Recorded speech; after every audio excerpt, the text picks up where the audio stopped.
Welcome to the Real Estate Association weekly meeting sponsored by the Center of Real Estate at California State University, Fullerton. Perfect. Alrighty, guys. We're going to get started. Today our speaker is Miss Mary Lou. She is a broker at ReMax. I think already a few of us have heard quite a bit already, but I'm going to let her go and continue the introduction. Everyone, please give a warm welcome to Miss Mary.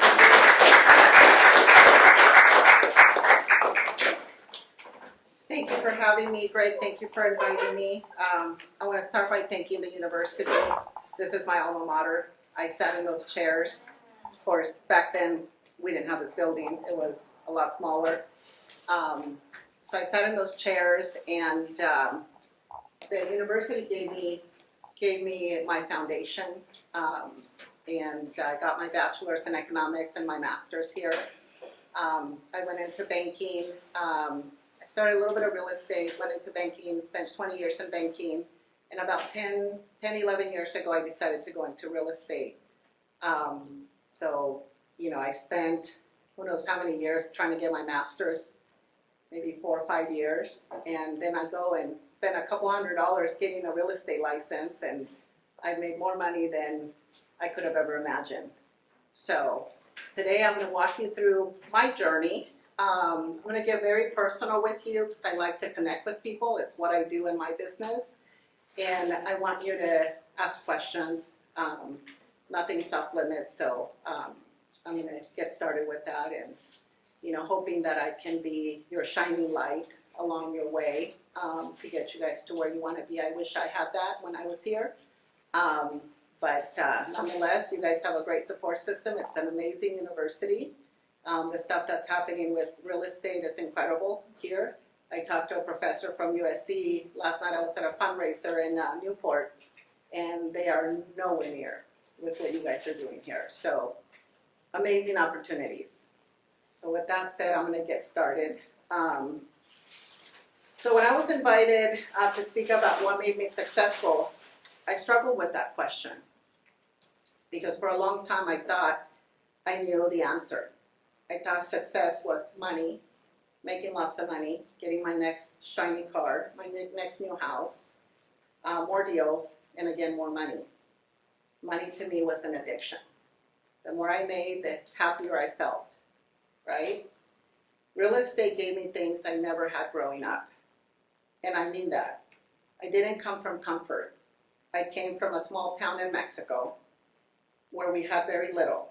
I started working as a very young kid before I even started school. I would go and do the neighbor's laundry, get a big bucket, and go down to the river and wash their laundry. My grandfather would get us up at the crack of dawn and take us to the fields and to pick beans, being eaten by mosquitoes, all of that. So my background is not that pretty, right? When I was about 4 years old, I stole cookies from a neighborhood store next to my grandparents' house. Those cookies were like the best thing I've ever had. I also remember getting caught and being beaten so badly that it stayed with me for life. And the truth is, that moment was just the beginning. My journey hasn't been easy. In fact, that was one of the least difficult things I went through. At some point, I realized my story wasn't mine to carry. It was something I needed to share with the world. So I wrote a book called Hear My Voice. It's coming out we're trying to get it out by Thanksgiving. So that's the goal. Not to impress people, but to show people that no matter where you come from, no matter where you've been, what you've been through, it's possible to build a life beyond it. I want to share the opening of the book with you. By the time I turned 50, I had everything I was told would make me happy. A thriving real estate career with commissions that doubled year after year, a beautiful home, a shiny new car, a wall of words with my name on them. From the outside, it looked like I had it all. Success, respect, even envy. But on the inside, I was unraveling. The wins stopped feeling like wins. Each closing, each accolade, each deposit at the bank became just another task. I was checking boxes, not living. The joy had drained out of my days, and I couldn't remember when it had finally slipped away. You see, from the outside, I had everything. But inside, I was empty. That's when I learned something important. Success without purpose feels like failure. Finding your purpose is probably the most important thing that you'll ever have to do. Now let me get back for a second, back to those cookies. Because sometimes the smallest things, those moments, tell the biggest stories. But what came after shaped me. Let me read to you what happened next. This is another part of the book. I took off the top layer of the crispy cookie and licked every part of the cream off until I finished one, two, and many more. Crumbs scattered onto the worn, dirt-smudged dress that I was wearing, but not many. Each bite of that cookie was so precious to waste, and I clung to every last piece like it was gold. This went on for a few weeks until I was caught, and the owner, Lupe, went and told my grandpa of what I had been doing. My grandpa grabbed me by my little hands, pulled me in the corral, or the backyard, where all I could see was the lavadero, or the rectangular deep washboard made out of cement that stood to the left. The lavadero was about 3 feet by 5 feet wide and taller than me. It held a lot of water. It was where my grandmother washed her dishes and laundry. The water was always cold as it came from the well right next to it. I felt beating after beating. The thick brown belt with its worn leather twisted violently through the air as it struck at me again and again. Out of the corner of my eye, I saw my grandfather lunge downward, his body tense with fury. His curly hair shook with motion, and his green eyes burned with rage as he came at me. My little body, barely able to stand, dropped to the floor. I was screaming so hard until I couldn't anymore, fighting to catch my breath. My chest kept closing and opening, pausing intermittently, with longer pauses as the beating got worse. I could feel my little body's desperation. The heat from the sun pressed down on me like a second skin. The air was thick with humidity. Each breath was slower and heavier than the last.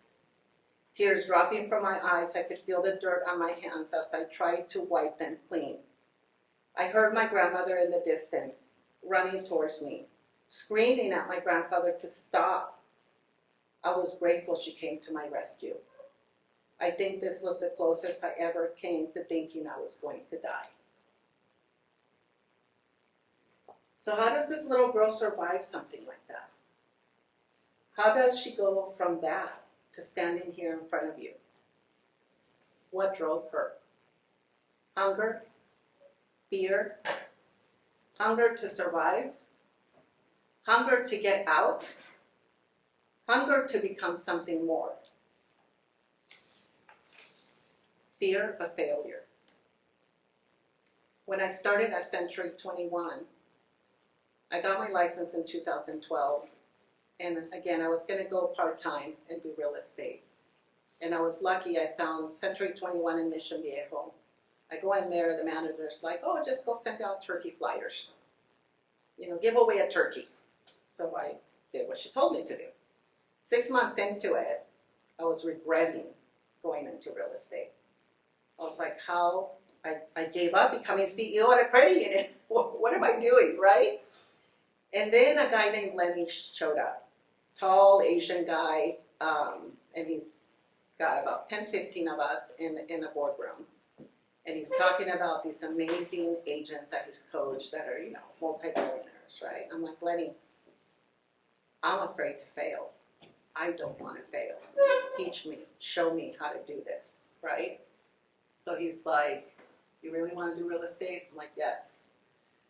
So he pulls out these scripts and he starts showing us what we need to say when we go and knocking on people's doors. And I'm like, it's not going to sell their house for me by showing up at their door, right? But I had no other option. Remember, fear was driving me, right? It was the force to get me there. So he starts practicing the scripts, and I'm like his best student, right? I show up when he wants me to. I do everything. I'm like, if you need me to hop on one leg, that's what I'm gonna do, right? So he starts working with me with the scripts, and sure enough, I have this one buyer. He wants to buy a condo, and I go in and start door knocking out these condos, and I'm in heels, and I'm out there 4, 5, 6 hours a day door knocking. I mean, I'm getting blisters on my feet, right? Fear is driving me. So I'm like, shit, I can't fail. I gotta do this, right? So sure enough, 2 weeks into it, I come to this one door. I ran out of business cards. And I said, hey, I've got a buyer, and, he wants to buy in this community. Do you know anybody that wants to sell a house? And the lady's like, well, we're kind of thinking about it. Can you give us your business card? I'm out of business cards. I'm out of business cards. Can I, she gave me a sticky. I wrote my number. Keep door knocking. Then I get a call. Hey, you just knocked on our door. We're actually thinking about selling, right? So I call my mentor, Lenny. Like, Lenny, what do I do? Like, I don't know what to do next. And, he connected me with the manager, and they helped me close the deals, right? So then, from then, it just started taking off. I picked up momentum. In real estate, you pick up momentum, and then you're off, right? Like, right now, I've got great momentum. I've got like 10, 11 listings. I've got, a lot of commissions coming in, right? I've got momentum, so I got to keep it going. So that's kind of how I started, right? Fear. I was afraid to fail. So I went and I pounded the pavement, I knocked on doors, I talked to people. I would chase people down that were throwing their trash into the dumpster. I'm like, hey, I'm Mary Lou with Century 21, I was bold, and I just went and did that. So I shared with you the story of the little girl because at a very early age, so much was taken from her. She was sexually abused, separated from her family, kidnapped from her dad, brought to this country basically in flip-flops. We crossed the borders, got caught, got deported, tried again. So, and then when I finally made it here, I was forced to go live with a family I didn't know. So I grew up with strangers, completely outcast from family for about 8 years. And on the day that my 20th birthday, I told this family I was moving out, and they beat the crap out of me. So I showed up on campus in your quad, wearing sunglasses, because I was all bruised up. So what happens to somebody like that, right? A lot of people come to me and they're like, why are you doing drugs? You've been through all this, right? Because you can either break or you fight. I chose to fight, right? I didn't have family. I didn't have anybody. I had to do it all myself. But here's the truth. The same hunger that pushed me forward also led me to chase the wrong things. I thought success was the next meal, the next deal, the next commission, the next purchase. But at some point, I was buying cars for my kids, even my kids that didn't have licenses to drive. So I was just like, I have so much money. I didn't know what to do with it, right? So I just spent it. Sounded pretty ridiculous. But at the time, I thought that's what success looked like. I was chasing something without ever asking why. So if there's one thing I want you to take away today is this. First, define your success. What success means to you might be different than what it means to me. And what success meant to me back then is different than what it means to me today. So what social media says and what the industry says, ignore that. Don't look at it. What does it mean to you? And then act on it. Don't sit around and wait for it to come to you. Go get it. Remember, I had to pound those doors. My kids were little. It was hard for me to leave them, but I went and did it. Too many people wait. They wait until they feel ready, until they know enough, until everything lines up perfectly. One of the agents at Century 21 was an engineer. Everything had to be perfect. I'm like, oh my God, he drove me crazy just watching him. I'm like, go knock on doors, right? He was never ready. And he didn't do anything in real estate. He ended up not moving really much forward. Because that moment never comes. You just gotta go. If I had waited till somebody taught me how to do a listing agreement or a purchase contract or whatever, you learn as you go. You just go. You don't think, you go, right? You guys are at a great place. Cal State Fullerton, I wish we had back then what you guys have today. Take advantage of the opportunities. Don't wait. Get going now, right? The second thing that I can teach you is be consistent. If I had, when I started in real estate, door knock here and there, one day here, oh, maybe I'll do it next week, oh, it's raining, oh, it's windy, you know. I door knocked in the rain, I door knocked in 100-some degrees, it didn't matter, right? I was consistent. I went and I did it and I got it done. And that persistence and consistency that I had has gotten me to here today. I have clients from even the very beginning of my career still calling me, referring me, all of that. I built a good foundation. There are a lot of talented people, but the ones who win are the ones who show up every single day, even when it's boring, even when it's uncomfortable, even when nothing seems to be happening. Because especially in real estate, the results don't come right away.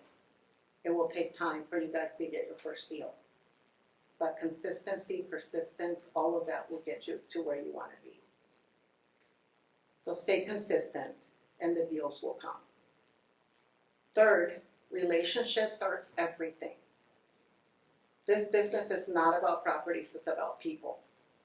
Your reputation, your integrity, how you treat others, those things will outlast any deal that you close.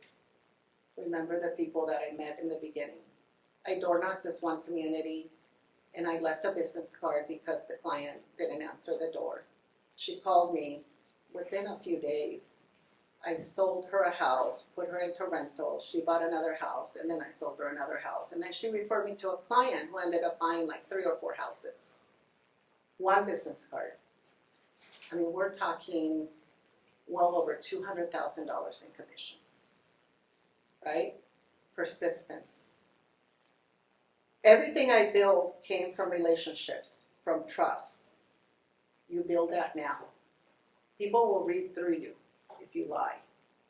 Be authentic and be true. Fourth, don't be afraid of failure. Remember my door knocking. I was afraid to fail, right? So don't be afraid to fail. You will fail. Things won't go your way. You're going to make mistakes. The difference is how you respond to all of that. Failure is not the opposite of success. It's part of it. And I want to be real with you. Even after achieving what I thought was success, I hit a wall. Really, really hard. Everything I had buried from my past caught up with me.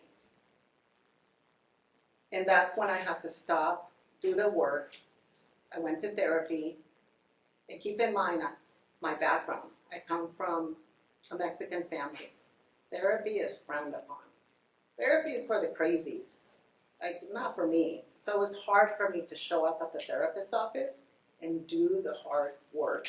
I hated it. And that's one of the things I put in the book, you know, how difficult that was. But I did go to therapy. I faced the things that I had avoided for years. And that changed everything. The person you see in front of you is night and day from the person that I was 2 years ago. My business is thriving. I found my purpose. And everything is on the climbing up. So everything changed because real success isn't just what you build on the outside. It's who you become on the inside. I want to do philanthropic work. I want to help people like you guys that, want to get somewhere, right? And you will. So what is success to me now? Success is peace. Success is purpose. Success is making sure my family's happy and thriving. And success for me is being able to give back to the community. So I'll leave you with this. You don't need to have everything figured out right now. You don't need to be perfect. You don't need to wait. Start. Be consistent. Build real relationships.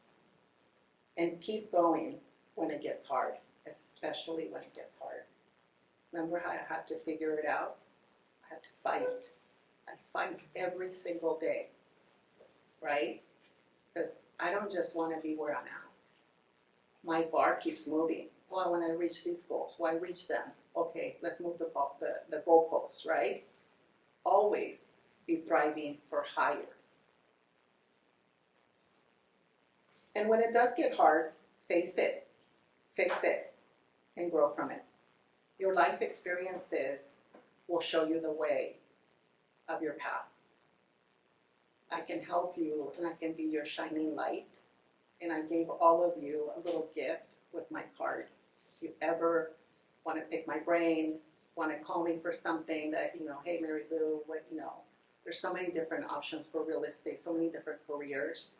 You guys have my card. You can always call me. The only time I won't answer your call is if I'm with a client. But you say, Mary Lou, you spoke at the, real estate class at Cal State Fullerton, and give me a little intro, right? So I know who you are. So if you do all that day after day, you'll be amazed at where you end up. That little girl that stole those cookies, it's miles from there. I wanted to bring you guys those cookies today because they mean a lot to me. So I'd love to open it up for questions. Anything you're curious about, the wins, the struggles, the real estate, or even parts of my story I didn't go deeper into. Nothing is off limits, and I really encourage you to ask me anything. I found oftentimes when I've had conversations with my peers throughout the last few years, and I'm even guilty of it myself actually, but it's not only like a fear of failure, but like a constant non-ending feeling of active failure. Even you could be like miles ahead of the average person your age, financially or in a career or in your school, whatever it may be. But there's still like that constant feeling of active failure, like you are failing, even though in reality, when you take a step back and objectively look at yourself, you're not. What would be your insight on addressing that, or maybe like trying to make yourself more mindful of, I'm not failing, I'm just not where I want to be yet? Yeah, and it sounds like you're more like a type A personality, right? Where you're a type A personality is one that is constant, like me, constantly wanting to move the goalposts, right? Oh, sounds like because you're never satisfied with what you're doing. Mm-hmm. Use that as fuel. Use that as fuel to help you, and don't think of that as a negative. Because I just had this conversation with my daughter, because she's like, Mom, I'm really stressed, and I'm afraid that I'm not going to get into whatever program she's trying to get into for psychology, and I'm like, use that as fuel. That's your fuel to catapult you to the next. That's how I do it. And I thought what she said was so true. Failure is part of success. And I think so often we focus on the failure instead of just saying, this is part of the process. And if you have a day where you failed, it was just part of the process, and you're going to have lots of failures. If you read all the literature on personal development on successful people, they failed 90% of the time. The 10% of, this deal came together, is the exception to the rule. So understand that that's part of the process. Mm-hmm. It's like I tell people when they're studying, you gotta study 90% of the time before this weird idea suddenly crystallizes and you understand it. I don't understand, I don't understand, I don't understand. I kept struggling, suddenly you understand. So just understand, failure is that process. And I think it's having that feeling is awareness, right? And then if you weren't aware of it. True. You mentioned you had a background in banking and you were going to be like on track to the CEO of a credit union. How did you kind of decide to kind of jump away from that and then go into real estate and kind of start back at zero since you were basically going to be at the top? Right, right. So I couldn't picture myself behind a desk, running numbers, looking at that all day long. And I loved homes and I loved people. So I was like, I just couldn't. It would have been death to me to be behind the desk. It was very lucrative, right? But you know, at the end of the day, if I had made maybe, I don't know, 200,000 or 300,000 a year, I mean, I make so much more money. On my slow years, you know, 400,000 to 500,000. On my really good years, like this year, I mean, it's probably going to hit closer to maybe $1 million, $1.2 million. So I work my ass off, you know. I'm always juggling, and I, you know, real estate has taught me to be like an incredible problem solving person. Like there's no problem I cannot solve. So I'm very, very sort of bold when it comes to that. I tell that to my kids, you know, ever since they were little. There's no problem I can solve. They're like, no, Mom, you can't solve that. I'm like, watch me. And then of course I show them, you know, and they're like, should they think I'm a witch, right? But that was the reason why, you know, and I'm so thankful that I did that because it's put my family, our finances on such a bigger level, you know. I would have never become a multimillionaire with a 9-to-5 job. So when you have a problem, especially a problem you've never seen before, how do you go about solving it? So it depends on the problem, right? Let's see, I'm trying to think of something from a client that, I first analyze the problem and I'm very quick in my head and then figure out, okay, what are the different options, you know, whether it's, you know, a client's trying to back out because, you know, whatever repairs or things that are happening with the escrow. I'm very good at navigating people to do what I need them to do and talking to them in a way, you know, I'm very professional when it comes to talking to other agents, and I feel like back to relationships, right? From the very get-go when I'm submitting an offer on a client, I call it getting in bed with a realtor because I want them to connect with me. I want them to know who I am and that I'm going to get the transaction done. So if we go through and we hit some hiccups, you know, where the seller is, you know, residential gets very emotional. The seller's stuck on this. They don't want to reduce the price. The buyer's stuck on this. They don't want to do that. Okay, let's figure this out. You know, let's see what's going to work for both sides. And so those are small problems, right, to have. And I figure out how to tackle them from different angles so that I can get everybody to work on a solution. A lot of coordinating. Does that make sense? So part of it is, a lot of people that are thinking about getting into real estate, they get stuck in that I need to know everything before I'm ready to go do it.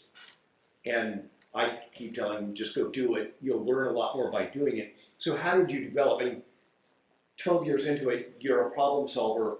If you can take us back to before you had your first problem in real estate, how did you start developing those problem solving skills and how did you work through it as you were like, I've never seen this problem before? Yeah, and I think it's building blocks, right? And one of the biggest, you know, things that I had in my career from the get-go was my mentor, you know, because each transaction is going to be different, and each transaction is going to bring different problems, different situations, different issues, right?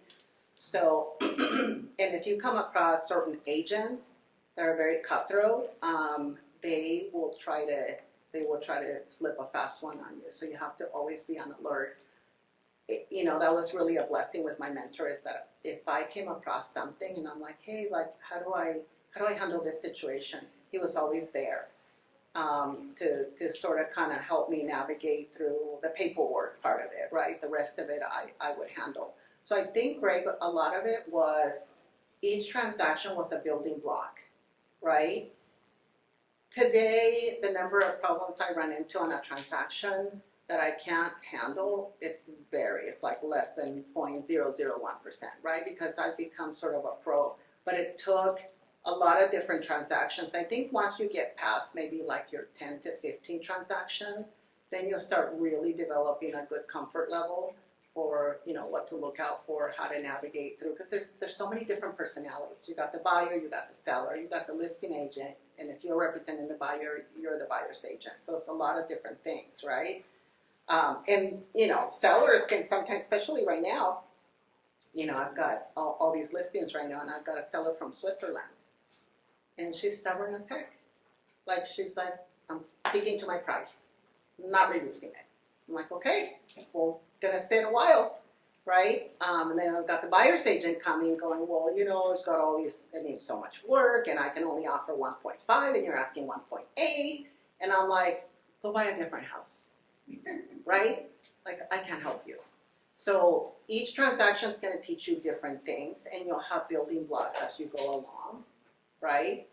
Through that process, like if a client goes in on a contract and he put in his contract that the seller is going to pay for termite, right? And then the appraisal doesn't come in. Great. So now the seller's pissed off because she wants to close. But she doesn't want to have to reduce her price unless the buyer gives up something, right? So agent and I are talking, and we're like, okay, how about you reduce the price, and I'll talk to my buyer about giving up the termite, because that's another $4,000, and they'll reduce it by 10. My client's winning, right? They're getting more. But that's a simple problem that we were able to fix, and it's just communication and talking to the agents. And sometimes we'll have yelling matches, right? Because, and I'm like, okay, calm down. Let's figure this out. I had a deal in Newport where, we're having trouble with the loan. It was like a $3 or $4 million deal. And the listing agent's like, we need to cancel. You guys aren't getting it done. I'm like, we're going to cancel when I feel like it. Okay, so he called it a Mexican standoff. And I'm like, we're going to get it done. Like, calm down, right? That was a big problem because, it's a big commission for me. So I'm like, we're going to get it done. Just calm down. So navigating through the lenders, figuring out all the ins and outs, and communication. Number one thing is communication. You don't ever want to hide anything, because that will raise a red flag, and then they're going to be like, we're done here, right? So I hope that helps a little more. You mentioned that you've had a mentor and that they play like a big part in your professional development. How have you been able to pay it back to your mentor as the mentee? So I was very loyal when he was mentoring me at Century 21. I knew that one important thing for him was loyalty. So even though I could have gone anywhere else, made more money, it didn't matter to me. And he really, really, even today, he tells me that, how much he appreciated my loyalty. So, to him it was important, and I knew how to give that back. And it cost me a lot of money, but, in this business, and I tell everybody that goes into it, especially the people that I would teach in the past, never put money before relationships, because the money is going to come to you naturally if you do the right things. And sure enough, people that don't listen never make it. Case in point, I never put money before my relationship with my mentor, because he gave me everything. Because of him, I'm here today. And I wanted to make sure that I never left him. The only reason we ended up, parting is because the Century 21 beachside ended up closing. And that was the hardest thing because it was a great place to work at.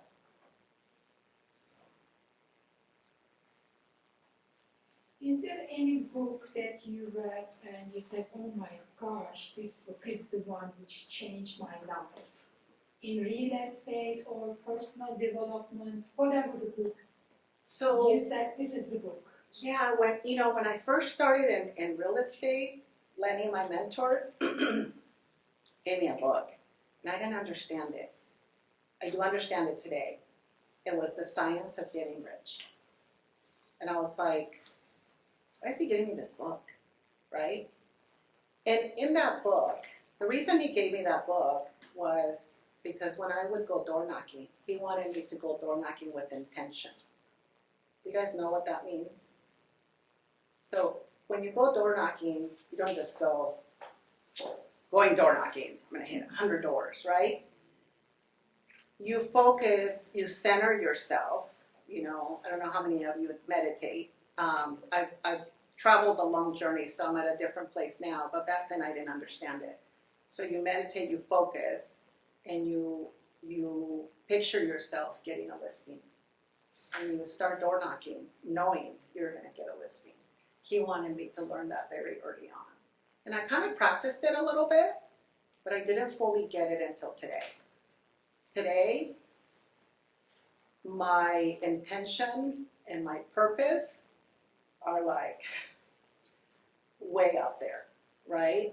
I also do a lot of Tai Chi, so it kind of centers your energies into, it's kind of difficult to explain. If you guys ever get the opportunity to do Tai Chi, highly recommend it. It literally takes you from here to here in no time. I'm doing a special Tai Chi training, so just to give you a quick example, I did it the day before yesterday, 7 a.m. I'm not a morning person. 7 a.m. I'm doing this training.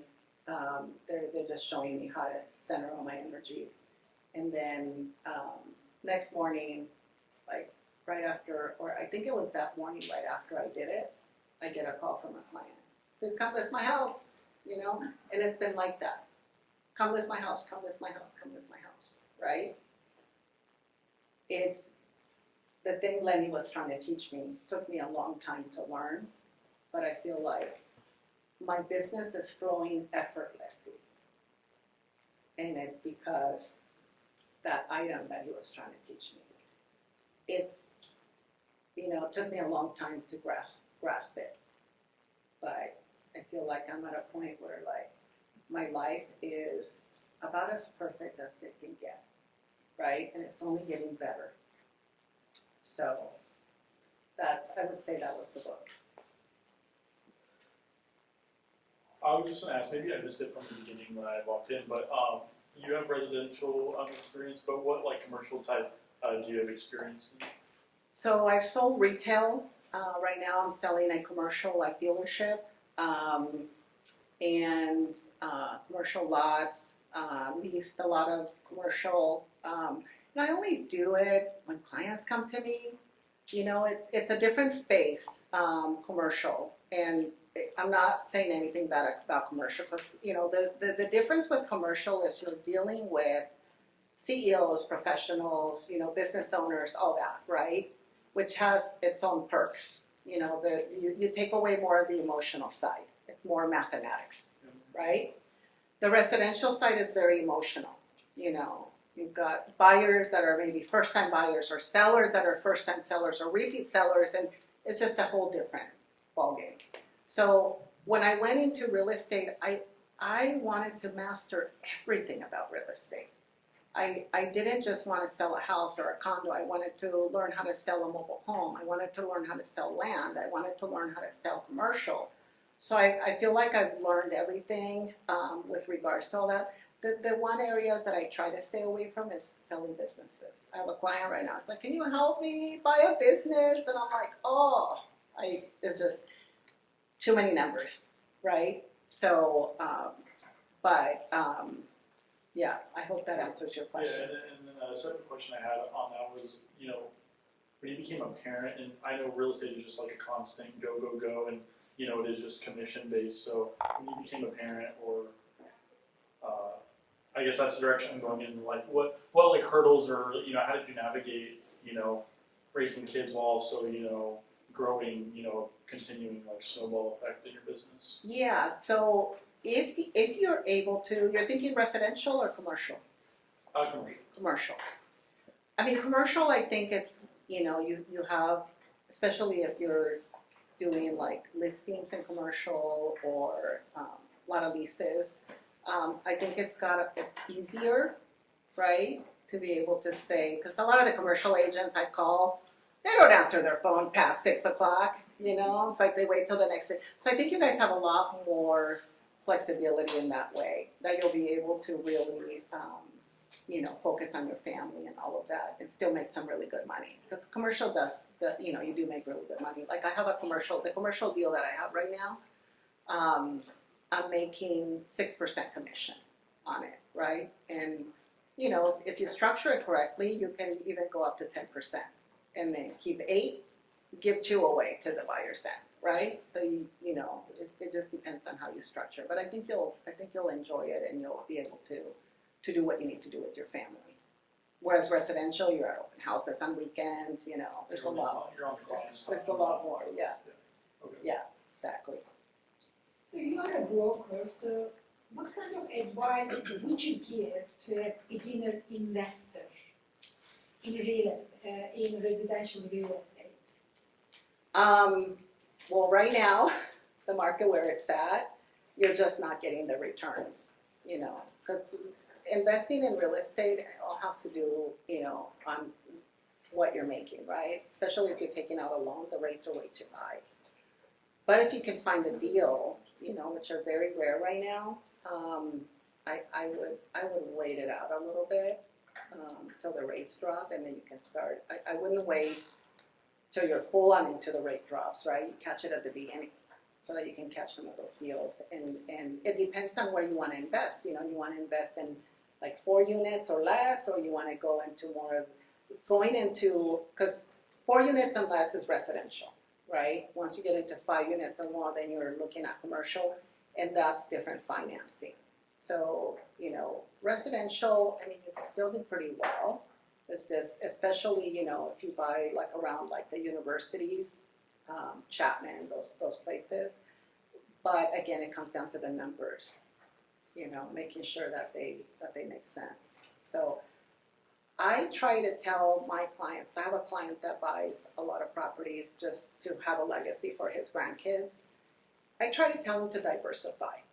That's the good old advice, right?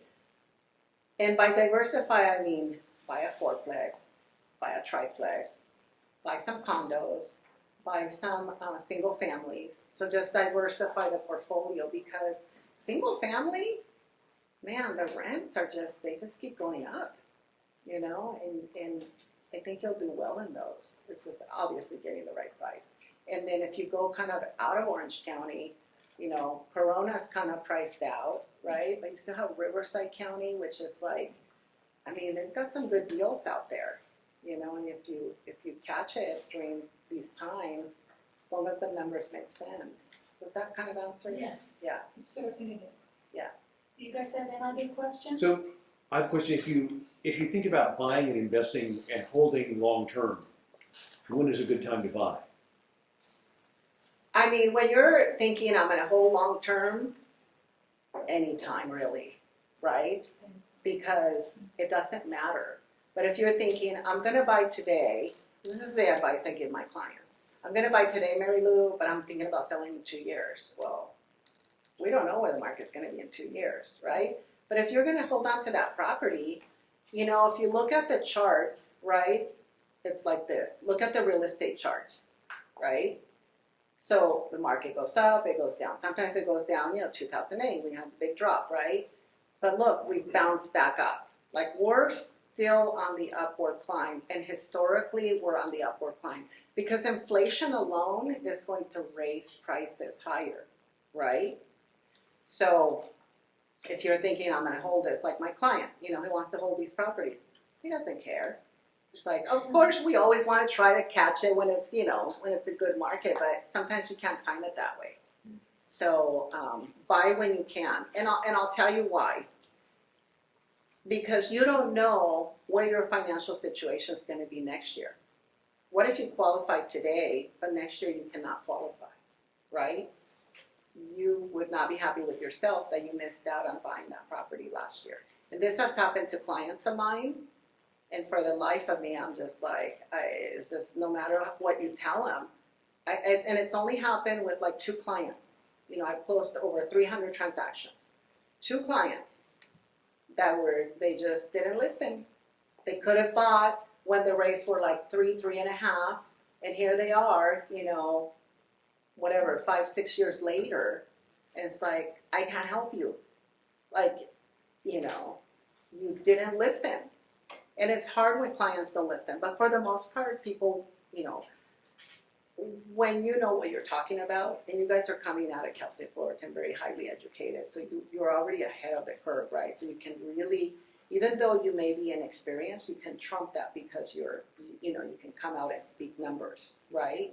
You can talk to people and say, well, you know, this makes more sense this way, this makes more sense that way. And of course, you know, when you sign up with a broker, they're gonna have a manager or somebody mentor you through the first couple transactions, right? They'll get a cut from it, but it will be well worth it for you to learn because you're learning from somebody that's more experienced than you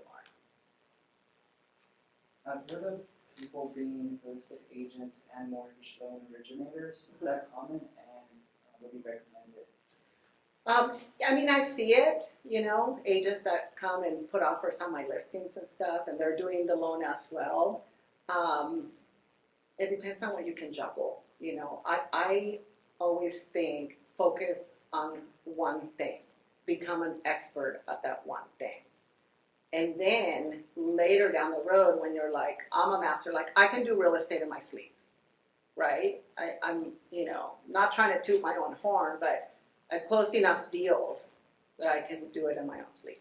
But if you haven't and you're just going in, pick a field, right? Navigate through that one, become a master, become a pro at it.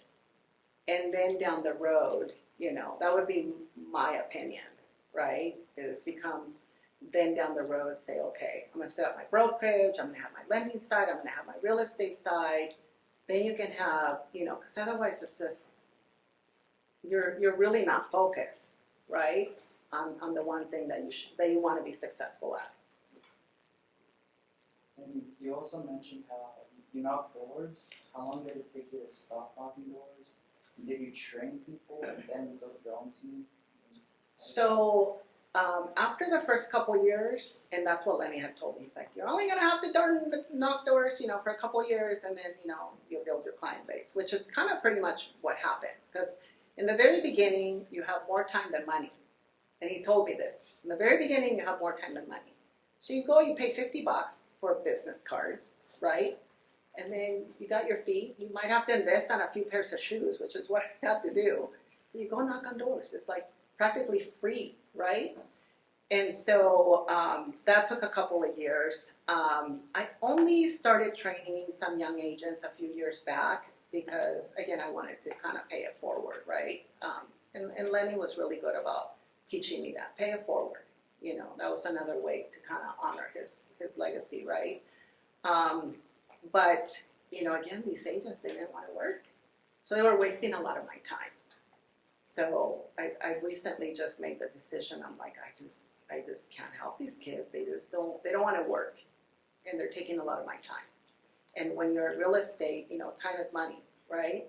And, you know, if an agent is only bringing you a few thousand a year and you're giving them all these hours, and, you know, I'm worth about $800 an hour. So I do the math and I'm like, gotta cut them loose, right? So, does that answer your question? Yeah, I just wanted to understand how you, basically your journey from getting clients. You Yeah. also mentioned momentum. Yeah. And I'm sure those early deals were pretty exciting. How often do you see real estate agents get comfortable with that and start prospecting? And how do you fix them? Or how do you reshape it? You know, where agents stop prospecting and they stop door knocking is when they get like, you know, let's say a new agent and he doesn't need a lot of money. He closes his first deal and he gets like 20, 30,000 commission, right? They'll just kind of like sit and do nothing. And I'm like, no, go get your next deal, you know? You want to build that, keep that momentum going. It's, you know, Lenny had told me this, it's difficult to teach people how to be self-driven, right? I naturally have it. This, you know, you guys heard my story, right? Somehow it's inborn with me, right? I'm self-driven. I can drive my own ship, and I don't need somebody else looking over my shoulder. If I don't close a deal, it's on me, right? So the best way to do this is constantly look at your numbers. I have a spreadsheet that I use, and if any of you guys are thinking like I'm going to go into residential, I'm happy to share it with you. I went and coached with Steve Scholl. He was the linebacker for the Miami Dolphins, and he went into becoming a real estate coach. So Lenny sent me. He's like, go talk to this guy. So I went and talked to him he was over by the Getty, and I'm sitting there, and you know, one of the things he gave me from the coaching was a spreadsheet. And in the spreadsheet, it's basically real estate is math, right? So you put in how much money do I want to make this year, and how many hours a day do I want to work, how many days a week, and it will populate how many people you have to talk to. If you're like the worst door knocker, right? We put in that population. We say, okay, it's going to take you talking to like 200 people before you get your first listing appointment, right? So it really calculates it for you. So when I first started, you know, maybe I'd have to talk to like 50 people, right? As I got really good and refined my scripts, because Lenny was coaching me on a daily, like with the scripts. This is what you say, this is how you counteract, you know, whatever it is that they're saying why they don't want to list or whatever. Or you sit at an appointment, they're like, well, I need to talk to my wife. And so he would coach me, you know, what to say, how to say it, all that stuff, right? So the spreadsheet really walks you through, you know, the numbers. And if you stick to those numbers and you look at them on a daily and on the evening, this is stuff from Lenny, right, teaching me how to do this. On a daily, you're like, oh, I have, you know, 10 prospects, 10 leads, right? Because door knocking is the fastest way to get leads, right? People hate door knocking, and trust me, I hated it too. But, you know, remember, I was afraid to fail. So I literally convinced myself that I love door knocking. I would be like, I love door knocking, knock, knock, hello, you know, I love door knocking, you know, I convinced myself that I love door knocking, right? So if you just follow the numbers and you keep yourself on top of them, like a job, right? This is my job, I need to go door knock from whatever, 10 o'clock till 2 o'clock. And you just stay consistent with it, you will get results. But you have to stay consistent. You have to, you know, also practice the scripts. And you know, if any of you ever decide, you know, this is what I'm going to do, I'm happy to share with you the scripts that I have, so you guys can take them along. So notice that, to me, the most important thing she said is that self-motivation is from inside you. You've got to decide, am I going to do what's necessary to succeed? Not ask, do I like this? It's, this is what I need to do to succeed. Now, this is true at almost any job. I don't care what you do, there are parts of the job that are not that exciting, that you are not going to enjoy, and yet you still have to do them and succeed at them if you want to progress in that job. And have motivational things, right? Like one of the things I have on my laptop is a Rolls Royce. I'm going to get a Rolls Royce. I look at it every day. I dream about it. I walk every day with intention, knowing that this is where I'm headed, right? So one of these days, you'll see me driving a Rolls Royce in front of Kelsey Fullerton. You do it with intention, right? You visualize it. You know, when you go door knocking, you don't just go, I'm gonna go door knocking. No. you center yourself and you picture yourself talking to the right people and getting those appointments. It's like Lenny showed. Yeah, manifest. You know, and Tai Chi has been amazing for me for that. You know, centering your energies, and it's just incredible, like what it's been able to do for me. I will have two questions. First one is, in our real estate classes, they say, don't spend on you, but now you are dreaming of this car. So I am assuming that meanwhile you are investing on real estate, am I correct? Yeah, I've already invested in real estate, you know, not as much as I, you know, as I could have, because I've had many opportunities to buy a lot of different properties, but I'm very conservative when it comes to, you know, I don't want to like overexert myself, so I'm very comfortable, you know, and remember I was at Cal State Fullerton, right? I bought my first house when I was 25 years old, and that was my dream, right? I graduated from here in the year 2000. So bought my first house, then, you know, through just when you're doing real estate, you'll come across deals. Like we came across this one condo that I, you know, through door knocking, it was like my second or third deal. And this lady was being laid off from the San Onofre plant, and she had paid like $4 something for the place, and the market was really down. And this was back in 2012, and, you know, I said, you know what? I'm gonna help you sell it, and I promise you I will help you sell it, right? And of course, nobody was buying. The condos was 150,000 in Mission Viejo. Nobody would buy it. I called everybody. I'm like, come on, it's a great deal, blah, blah, blah, you know. And we had gotten it in escrow and it fell out. And I'm like, damn, I promised this lady I would sell this condo, right? So I went to my husband and I'm like, you're gonna have to buy it, you know. He's like, how am I gonna buy it? I said, you're gonna use your 401k money. We're gonna pay cash, right? So I don't know if you guys have ever heard, you might really appreciate this. Yeah. So you can take your 401k money, set up a self-directed IRA, and then there's a whole process. And then the self-directed IRA essentially is purchasing the condo. So that condo is, you know, fast forward now, right, is worth like $400,000. It brings in, we're about to lease it for about $2,200 a month, right? And it's a studio, like 450 square feet, really tiny. So it's done really well. He's very thankful that I pushed him to buy it. But you're gonna come across all these opportunities yourself as you do real estate. And what I would say is learn from me. If an opportunity comes and it knocks on your door, just take it. You know, I have 3 kids, so I have to be very conservative about my spending and all that stuff. But I wish I would have done more. So.